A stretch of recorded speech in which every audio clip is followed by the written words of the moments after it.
Nous sommes dans la 15e leçon, les bons comportements que tout musulman doit avoir. Alors, on va donner justement un résumé à ça. Parmi les bons comportements, la sincérité, qu'on appelle à l'ikhlas, l'honnêteté, c'est-à-dire al-karam, et la chasteté, c'est-à-dire que al-iffa, le courage, c'est-à-dire al-nashat, il faut que tu sois courageux, et la générosité al-karam, généreux, c'est-à-dire qu'il faut la générosité, et la fidélité, yani fidèle, que tu sois fidèle à ta femme, d'abord à Allah, et puis à ta femme, à toutes les autres personnes.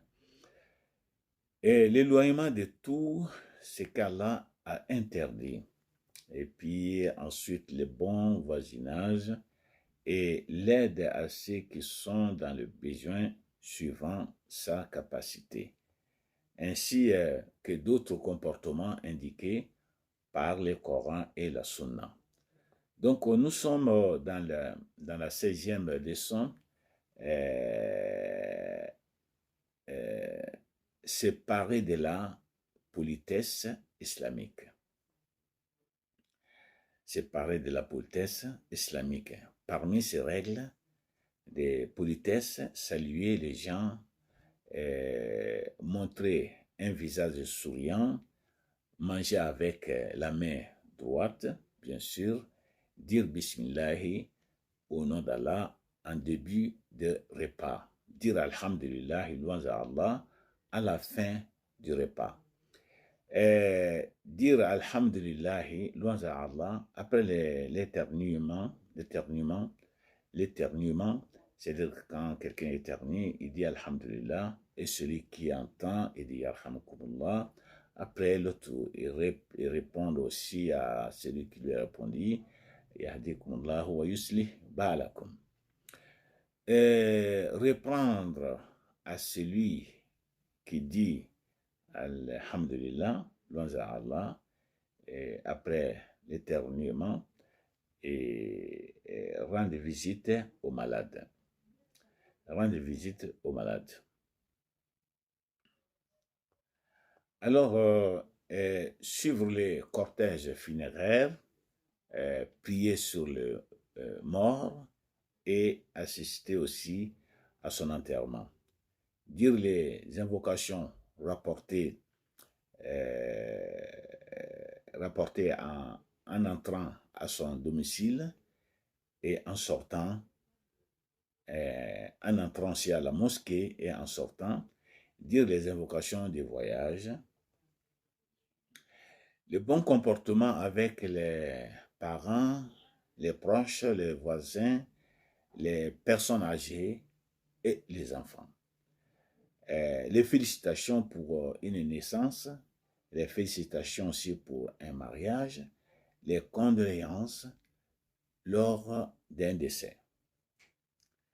Ainsi que d'autres règles de politesse islamique, notamment elles concernant le respect des règles de l'habillement, comment s'habiller, comment se dévêtir, comment se chausser. Donc, tout cela, ça fait partie du comportement islamique. 17e leçon, la mise en garde contre le polythéisme et les différents péchés.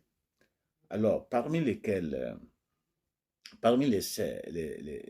7 péchés capitaux attribués, les associés à Allah, la sorcellerie, tuer une âme qu'Allah a rendue sacrée sauf de bon droit, disposer injustement des biens de l'orphelin, pratiquer l'intérêt, c'est l'usure riba, fuir face à l'ennemi en pleine bataille, calomnier les croyants, pieuses, chastes et insouciantes.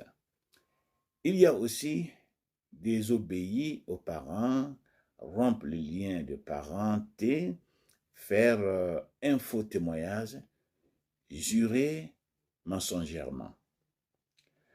Alors, mes chers amis et mes chères sœurs, euh, euh, alors aussi nuire au voisinage, être injuste envers les gens par l'effusion des sangs, l'extorsion de leurs biens ou l'atteinte à leur honneur, boire de l'alcool, jouer au jeu de hasard, médire et calomnier, ainsi que d'autres péchés qu'Allah Azzawajal ou son messager, que prière et salut soient sur lui, ont interdit. Mes chers amis, chers sœurs, voilà, on arrive au 18e leçon, c'est-à-dire la préparation du mort, la prière funéraire et l'enterrement. Voici les détails de cette leçon, c'est les petits détails de cette leçon. Faire répéter l'attestation de l'unicité à un mourant. Il est légiféré de faire répéter la ilaha illallah au mourant conformément à la parole du prophète sallallahu alayhi wa sallam, et faites répéter la ilaha illallah à vos morts, rapporté par Muslim dans son recueil authentique. À vos morts signifie aux mourants. Voilà, aux mourants. Ceux qui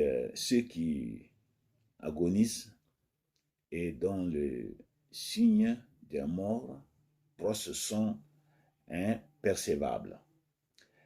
Dès lorsque l'on est assuré de sa mort, on lui ferme les yeux et on lui serre les mâchoires conformément à ce qui a été rapporté dans la Sunna. Ensuite, il est obligatoire de laver le mort musulman, sauf s'il est mort en plein champ de bataille. Là, on ne lave pas. Et en effet, le martyr ne doit pas être lavé et on ne doit pas prier sur lui. On l'enterre dans ses habits. C'est là conformément aux actes du prophète sallallahu alayhi wa sallam et salut sur lui lors de la bataille de Uhud. C'est là conformément aux actes du prophète sallallahu alayhi wa sallam lors de la bataille de Uhud. Alors, description du lavage du mort. On lui couvre ses parties intimes, on les lève légèrement et on lui presse le ventre délicatement, et puis celui qui est chargé de le laver s'enroule un tissu sur la main ou quelque chose de semblable et l'utilise pour lui nettoyer les parties intimes. Puis il lui fait des ablutions comme pour la prière, puis il lui lave la tête et la barbe avec de l'eau et du jujubier, cidre on appelle, ou quelque chose de semblable. Puis il lui lave la partie droite du corps, puis la partie gauche. Et répéter ainsi l'opération une deux fois, c'est-à-dire puis une troisième fois, en faisant passer à chaque fois sa main sur son ventre, s'il en sort quelque chose. Il les lave il les lave et bouche les orifices naturels avec du coton ou autre chose. S'il ne tient pas, on utilise de l'argile ou tout autre moyen. Euh, ou tout autre moyen médical euh, moderne, tel un pansement adhésif ou autre. Ensuite, il lui refait les ablutions si 3 fois ne suffisent pas à les nettoyer. Il les lave jusqu'à 5 ou 7 fois. Puis il essuie avec une serviette et lui parfume les aisselles et les membres sur lesquels il se prosterne. Il se prosterne, c'est le visage, mains, genoux, pieds. Mais s'il lui parfume tout le corps, c'est encore mieux. Il parfume également son linceul avec de l'encens. Si ses moustaches ou ses ongles sont trop longs, il le coupe. Il n'y a pas de mal s'il ne le coupe pas. Il ne lui brosse pas les cheveux, ni rase ses poils pubiens, et ni les circoncis, car rien ne prouve ces actes. Quant à la femme, euh, on lui noue les cheveux en 3 tresses qu'on lui met ensuite derrière la tête. Cinquième chose, l'enveloppement du corps dans un linceul. Il est préférable de l'envelopper dans 3 pièces de tissu blanc dans lesquelles on l'enroule sans chemise ni turban, conformément au linceul dans lequel a été enveloppé le prophète sallallahu alayhi wa sallam. Par ailleurs, s'il porte une chemise et un pagne, puis est enveloppé dans un grand drap, il n'y a pas de mal. Quant à la femme, elle est enveloppée dans 5 pièces de tissu, une chemise, et un voile, un pagne et des grands draps. Le petit garçon, lui, est enveloppé dans un linceul constitué d'un 3 tissus, d'un à 3 tissus.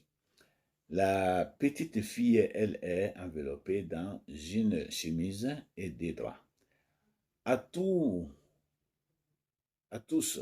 un linceul au minimum est obligatoire, couvrant tout le corps. Par ailleurs, si le mort est en état de sacralisation, il sera lavé avec de l'eau et du jujubier, sidriani, et sera enveloppé dans ces 2 morceaux de tissu, de l'irham ou autre. Sa tête et son visage ne seront pas couverts et il ne sera pas parfumé, car il sera ressuscité en prononçant la talbiya. Ceci conformément au hadith authentique rapporté du prophète sallallahu alayhi wa sallam. Et quant à la femme en état de sacralisation, elle sera enroulée dans un linceul comme une femme ordinaire. Toutefois, elle ne sera pas parfumée, son visage ne sera pas couvert d'un niqab et ses mains ne seront pas gantées. Pour autant, son visage et ses mains seront entièrement couverts par son linceul, comme il a été indiqué ci-dessus, en parlant de l'enveloppement du corps d'une femme. Et sixième chose, les personnes prioritaires pour laver le défunt, prier sur lui et l'enterrer sont dans l'ordre. Celui qu'il a recommandé, celui qu'il a recommandé dans son testament, puis son père, puis son grand-père, puis de proche en proche, parmi les hommes, ayant chez les parents qui descendent d'une même source masculine. Les personnes prioritaires pour laver le défunt sont dans l'ordre. Celles qu'elle a recommandées dans son testament, puis sa mère, puis sa grand-mère, puis de proches en proches, et proches en proches, parmi les femmes de sa famille. Chacun des époux a le droit de laver son conjoint, car Abu Bakr el-Siddiq, qu'Allah l'agrée, a été lavé par son épouse, et Ali, qu'Allah l'agrée, a lavé son épouse Fatima, qu'Allah l'agrée. Septième chose, description de la prière funéraire, dit les takbir une première fois, puis réciter la sourate, l'ouverture. يا ذاكر الأصحاب كن متأدبا واعرف عظيم منازل الأصحاب هم صفوة رفعوا بصحبة أحمد